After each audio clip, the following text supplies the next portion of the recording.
तो क्या कामना ना करें? काम ना रहे नहीं, काम भी करो, पर काम में तुम्हें राम याद आती रहे। सब घर का काम करो और नहीं करोगे तो कौन करेगा? लेकिन हर काम में हमारे राम हमको याद आए, हमको भगवान याद आए। हाथ में हथकड़ी और पांव में बेड़ियां तो तब डलती हैं जब हम काम में राम को भूल जाते हैं। हम और आप इतने ग्रसित हो जाते हैं कामों में। कहां जा रहे हो? 9 बजे।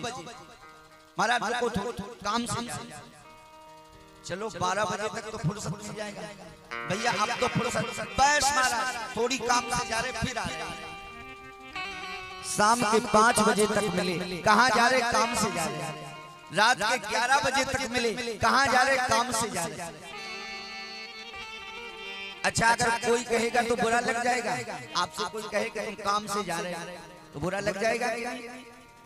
तुम ही कह रहे हो अपने मुंह से कि काम से जा रहे हैं। इसका मतलब आप समझे, काम से जाते जाते काम ही से चले गए। काम से जाते जाते काम ही से चले गए। अच्छा ऐसा काम क्यों कर रहे हो कि तुम काम ही से चले जाओ? काम प्यारे वही बंदनीय होता है जिस काम में तुम्हें राम याद आते रहे। भगवान के नाम की हमको आदत पड़ जाए। भगवान के नाम का हमें जो है हर शब्द पर मेरा परमात्मा मुझे याद आता है। जैसे आप ऐसे विचार करो, किसी को सुबह से चाय की आदत होती है। चाय जब तक ना ले तब तक महाराज कोई काम नहीं होता। किसी को अखबार की आदत होती है। अखबार आज तो अखबार मिला ही नहीं।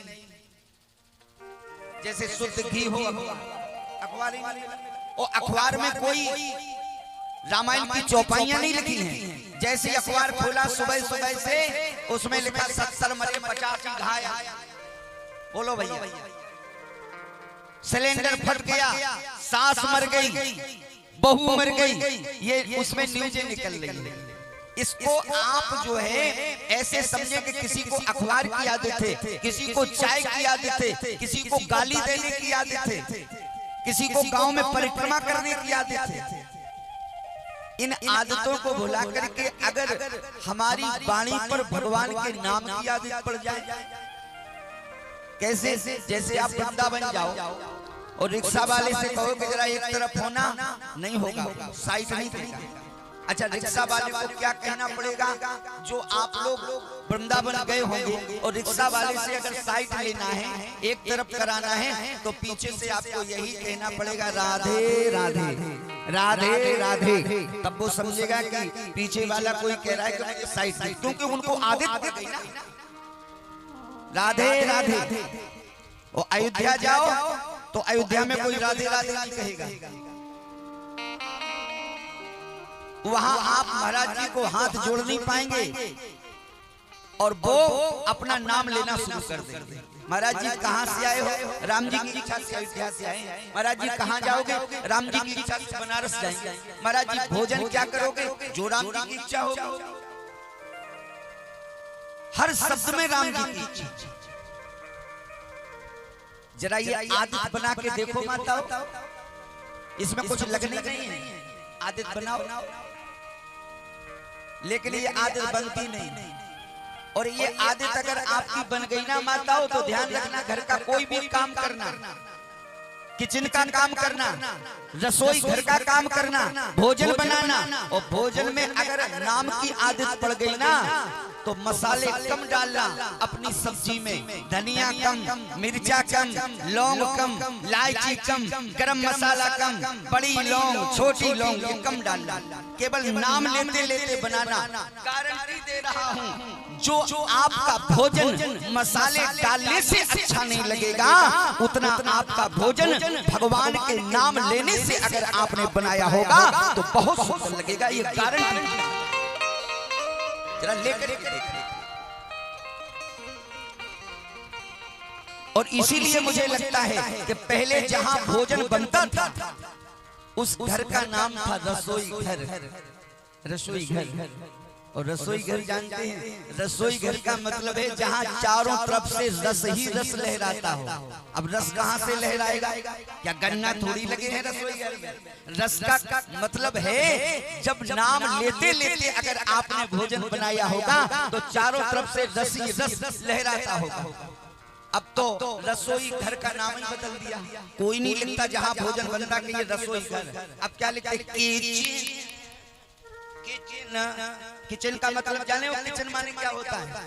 रसोई घर का मतलब है जहाँ चारों तरफ से भगवान के नाम का रस लहराता हो, उसका नाम है रसोई घर। और किचन का मतलब kitchen, kitchen kitchen kitchen kitchen, सारे दिन किचन।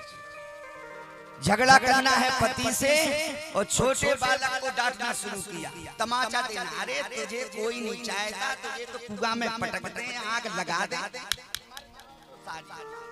अब बोलो भोजन बन रहा उसी समय और तुम जो है बड़े बड़े गरम मसाले डालो माताओं और चेहरा बुरा करके अगर भोजन बनाओगी तो ध्यान रखना, चाहे जितने मसाले डाल देना, तुम्हारा भोजन स्वादिष्ट लगने वाला नहीं है।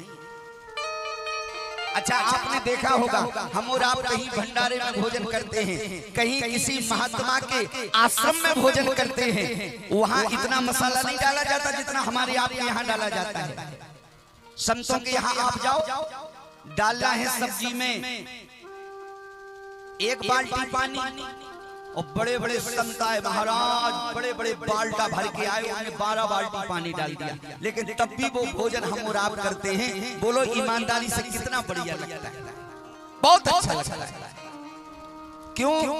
क्योंकि वहाँ का जो वातावरण है केवल भगवान के नाम से चारों तरफ से आसम लहरा रहा है। इसलिए मुझे लगता है कि पहले क्रोध के लिए हम और आप बड़ी इंतजाम करते थे कि हे भगवान ये क्रोध हर जगह ना आए, तो हर जगह ना आए तो आएगा तो जरूर कहीं ना कहीं। जब वो है अंदर तो बोले एक काम करो, इसका कमरा अलग बना दो। जब ये आए और जैसे ही ये क्रोध आए और इस कमरा में बंद कर दो तो समझ लो कि आज गुस्सा है। और उस घर का नाम क्या था? कोप भवन। उस घर में अगर कोई पहुंच गया तो समझ लेना कि आज भैया घर का ये सदस्य क्रोध में है। लेकिन अब वो कमरे ही नहीं कोई बनाता, तो अब तो पूरा घर ही कोप भवन है। बाप बेटा से नहीं बोल रहा, बेटा बाप से नहीं बोल रहा, बहन भाई से नहीं बोल रहा, भाई बहन से नहीं बोल रही, पति पत्नी से नहीं बोल रहा, पत्नी पति से नहीं बोल रही। चारों तरफ से कोप भवन बनाए और मुंह बनाए ऐसे।